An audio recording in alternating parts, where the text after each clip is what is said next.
I made $125,000 my very first year in real estate as a 21-year-old kid, and every single dollar of that came from this method right here. So let's head over to my computer. I'm gonna show you exactly how I did it so you can do it as well. First, we get emails sent to us all the time with properties that might make sense to be a deal. And I'll show you kind of really quickly here, and I'll dive a little bit into more depth in a second.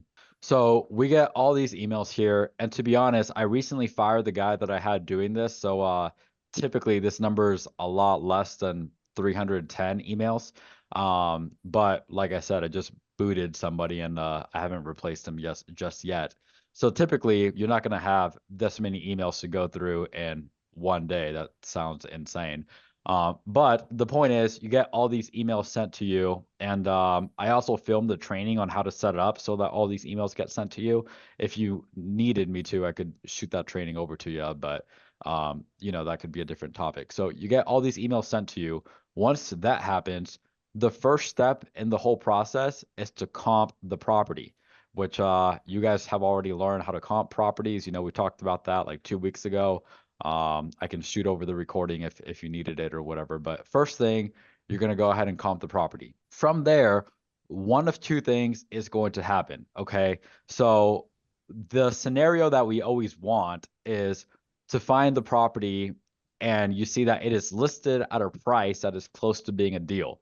So for example, if ARV is 400,000 and this property just hit the market at 250,000, chances are like that is a deal. Okay. So what you do, if it's listed at a price that is close to being a deal, you're going to go ahead and push it over into the CRM for the sales guys to call. So Jerry will call it, I will call it, whatever. We're going to lock that thing up right away. So that is what we're always hoping for. However, those don't come around as often as the ones that are listed at or near market value. Realistically, listed at a price that's close to being a deal, you'll probably find like 4 to 5 of those per week if you're actively like really, really, really digging this thing up. And the other like 400 or 500 properties that you come across are going to be listed at or near market value. So basically like 1 in every 100 that you end up sifting through, you'll find that, oh, wow, this property is already listed at a price that is close to being a deal. So what do you do with the other 99? Well, back in the day, what we used to do was we would just throw them away. Like, hey, they're asking 300,000. ARV is 300,000. There is absolutely nothing that we can do here. Or at least that was the thought process the first 18 months of my career until we started doing something. And I'll kind of explain to you guys how it all works here in a second. But once we started doing this little thing here, we started getting deals incredibly under list price. Like, for example, if you take a look at this one here, they wanted $495,000. They didn't do any price reductions. We sent them a $250,000 offer. They countered us and we ended up closing at 300, right? So they wanted 495, basically 500. They weren't dropping the price or anything like that. And we ended up closing on this thing at 300,000. And that's not the only time that this has worked. It worked here on this one. I bought this one as a rental, ended up selling it, but at the time it was a rental. They wanted 350, no price reductions, nothing. We sent them a letter of intent, which I'll show you guys here in a second as well. We sent them one at 250. They said, hey, if you can do 265, close in. I think they wanted to close in like 2 weeks. Yeah. So we put it under contract on the 15th and we closed it, 2.5 weeks later. They were willing to take that, right? Or I mean, another example, we actually wholesaled this one to my original mentor, Pineda. They wanted 535. We saw that they dropped the price by 50 grand. They dropped it from 535 to 485. And I was like, I wonder how much lower we can get this thing. We sent them a super low ball, I think at 350. They countered us and we ended up going back and forth a little bit and we closed it at 385. On 9/11, they said that they wanted 535. 2 months later, we had not even 2 months later, we closed $150,000 under what they were proclaiming that they wanted. So today I'm going to just kind of show you guys the strategy that we use to go ahead and find these deals, because The deals are literally free. They're hanging out there on the MLS, just waiting on somebody to come and buy them. So today I'm just gonna kind of show you guys like how the whole like flow of this thing works. So back to this chart. This is like an SOP, standard operating procedure. Basically just showing you how the whole thing works, right? So we see that it's listed at or near market value. What do? We add it to the LOI sheet. What exactly does that even mean, right? So let's just go step by step so there's no confusion, right? I'm just going to pick a random one on here, the very first one that we see. We're going to comp it. So let's go ahead and just comp this property here really quick. And I'm going to go kind of fast on the comp here because, 2 classes ago, it was all about how to comp. Today, it's all about how to get a mass amount of offers out there. So Do you think you could send a video of the comp? Like if you could link it somewhere? yeah, I'll shoot that over in a second here. What'd you say, Izzy? That's really cool. So I'm not gonna like sit here and like figure out down to the penny like what exactly the ARV is, but it looks like it's gonna be somewhere around 375, maybe 400. We have a pool. I could really sit here and like really pencil it in if I took like 3 more minutes to figure it out. But all we need to know for the sake of this example is they are listed at or near market value. Okay. ARV is like 375 to 400. Again, if I really wanted to, we could figure it out, but that's not the point of this video. So what exactly do we do if they're listed at or near market value? What does it say on here? Someone help me out. Add to LOI sheet. Okay, perfect. Exactly. So LOI, that stands for letter of intent. We intend to purchase it if you are willing to let it go for this price. So on this LOI sheet, we have one for January, February, March, April, May. We're just going to paste the address in here. And then we're going to write in here a price that would work for us.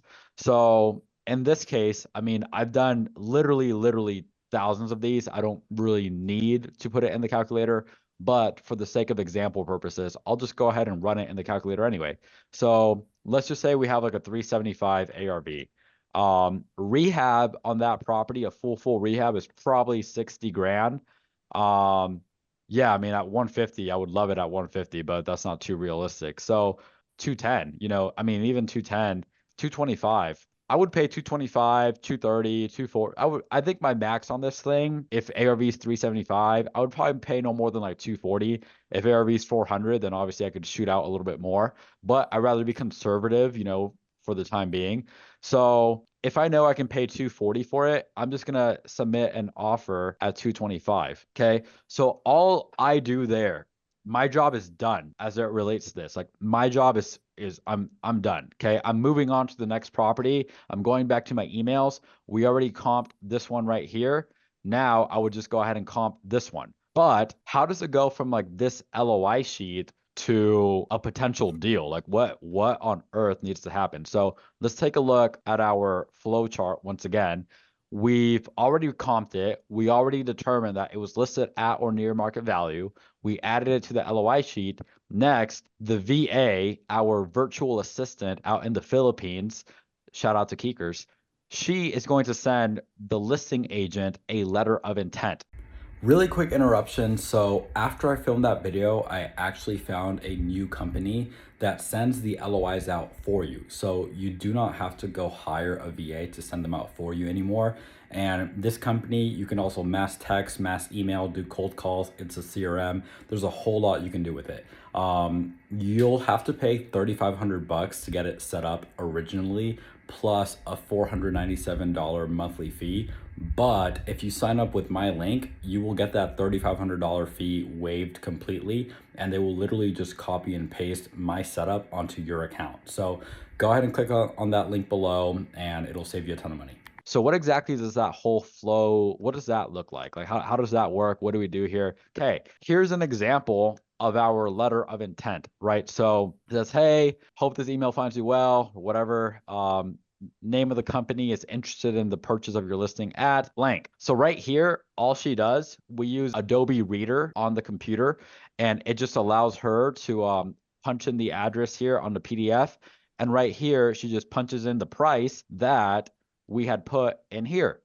And so every single day, she just hops in there and sends out this sheet to the listing agent who's selling that property. She does that, and like this is pretty much an example of what that email looks like. It'll say like, hey, the agent's name, my team is interested in your listing. Please see our letter of intent attached below. Please do not hesitate to reach out to me with any questions. Thank you. So that is pretty much an example of what that email looks like. We have a couple different variations of the same thing, but it's pretty much just that. From there, a couple of things can possibly happen, right? Let's take a look at our possible scenarios. So the virtual assistant just sent the listing agent a letter of intent. The agent, a couple of examples that are going to happen from there, the agent can either ignore it or they're going to be a jerk to you, right? And to be honest with you guys, right here, they ignore it or they're a jerk. That is what's going to happen 99% of the time. Because think about it, right? You're basically offering these people half of what they want for the property. A lot of them are going to tell you to piss off, or, they're just not going to respond to you or whatever. If that's the case, it wasn't a deal to begin with. We tried, and no message is also a message type of thing, right? So if they're not responding, or if they're telling me like, hey, go back to Puerto Rico, or like, whatever, then I'm just going to consider that to be a dead lead. However, in the examples that I showed you guys earlier, the reason we were able to close on those is because the agent responded positively. They're like, hey, look, this property has been sitting on the market for a long time. My seller needs this property gone for X, Y, and Z reason. The offer that you guys made is too low, but it's not too far off from what we want, right? A perfect example. All of these that I showed you guys earlier were perfect examples. Like even let's go with this one, for instance, right? Like I'm pretty sure what we originally sent them out was 250. They're like, yeah, you're gonna have to come up quite a bit. And we were like, what's quite a bit? And they were like 20 grand. They wanted us at 270. I remember Jerry calls me. I'm driving. It's like 9 p.m. or something. He's like, bro, can you pay 270 on this? I'm like, I think I can do 265. And clearly the sellers were agreeable on that. And so we put an official offer in place, not just a letter of intent. And after we closed, I've never seen people so grateful, truly. They had like a lot of health issues and things like that. The agent was so grateful. So we're out here, yes, a lot of agents, if you're wondering, they might get upset at the lowball offers. But when you find the right seller and the right realtor, they're going to be so grateful that you were able to come in and provide a fast close, just solve their problem for them. So that's kind of what that process looks like. Going back to the flow chart here, they respond positively.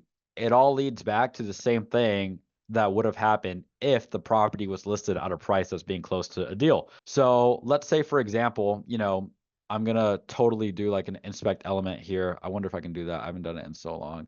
Okay, so they're listed at 365. What if they were listed at freaking 200, right? Like, what if they were listed at 200,000 and we said we have an ARV of like 375 to 400? Do you guys think I would have put that property in the LOI sheet and like gone through all these steps? Or Max, unmute yourself for a second, please. What would you have done if that property was listed at 200? Sent in an offer. Sent in an offer? What do you mean? Skip the letter of intent and send in an offer on the property. Would you have like called the agent or just sent in an offer? If it's listed that low, probably call them and send in an offer. Bingo. Yep. You're spot on, right? So if it's listed at a price that's close to being a deal, we're going to go ahead and push it into the CRM for the sales team. Sales team's going to call and do whatever it takes to make sure we get that offer submitted ASAP. Typically, what we end up doing is if there's a hot lead like that, we're going to blurt it out in the office. Izzy is typically going to be typing up that offer while Jerry or myself are on the phone just negotiating with that agent. We're just negotiating, hey, we got to get this offer accepted ASAP. We'll close quick. You can represent us if you want to, whatever. And we're just trying to be as fast as possible. So yes, if the property is listed, pretty much at a price that's a deal. In this example here, they want 200 and ARV is like 375 to 400, then hey, like we're good,